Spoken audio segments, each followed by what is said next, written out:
Ito mga idol, nakakatuwa lang.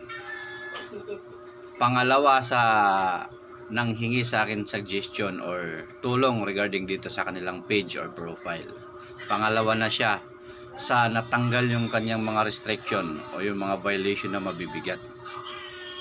Tulad nito, ito ang pinakahuling nanghingi sa akin ng o lumapit sa akin regarding dito sa kanyang profile or page yata to. Yan, okay na sa kanya. Pero take note, yung sa akin, yung sarili kong profile, mga idol, hanggang ngayon hindi pa okay. Restricted pa rin ako. Hindi pa rin ako kumikita. 5 buwan na. 'Di ba?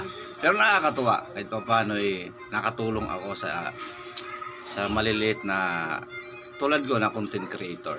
Pero yun nga, hoping na sana bumalik na yung aking mga tools para mas lalo ako matuwa.